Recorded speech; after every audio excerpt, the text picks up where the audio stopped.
سپرکۍ روغتیایي ګټې.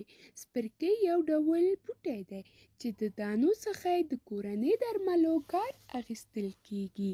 سپرکۍ زموږ په هېواد کې په تېره بیا په ننګرهار، لوګر او د کابل شاوخوا سیمو کې په خودرویه ډول شنه کېږي او هم په پټیو کې کرل کېږي.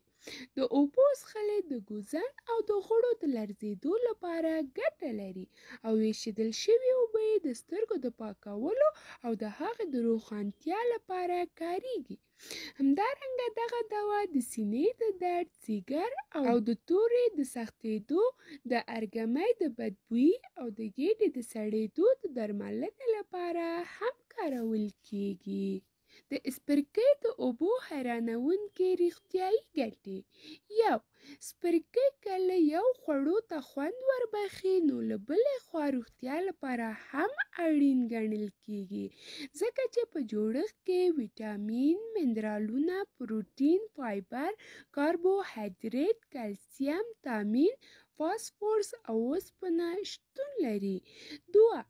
سپرکۍ ګڼې روغتیایي اغېزې لري، خو که چېرته په اوبو کې واچول شي او بیا وڅښل شي نو ډېرې حیرانوونکې اغېزې به ولري. که چېرته معدې او سینې سوخت لرئ نو سپرکۍ وخورئ، سمدستي به آرام ومومئ. 3. که چېرته د سپرکیو اوبه وڅښل شي نو د غوږ او غاښونو درد آراموي، ځکه چې په سپرکۍ کې تامین او کلسیم لري او دغه توکي د درد په آرامولو کې مهم رول لوبوي. دغه راز د زخم په رغولو کې هم اغېزمن ثابتېږي. 4. سپرکۍ د داسې توکي لرونکي وي چې د هورمونیکي بدلون په کنټرول کې مرسته کوي او ویښتان له تویېدو څخه ژغوري او وده ورکوي. 5. دا راز که چېرته میاشتې چیچلې وي نو د ډاکټرانو د لارښوونې ترڅنګ د سپرکۍ اوبه هم وڅښئ، نو ډېر ژر به یې ګټه ترلاسه کړئ. که چېرته په پیاله اوبو کې یو قاشق سپرکۍ واچول شي، بیا یې ویشوئ او په نهاره وڅښل شي نو له بدن څخه ټول زهرجن توکي خارجولی شي.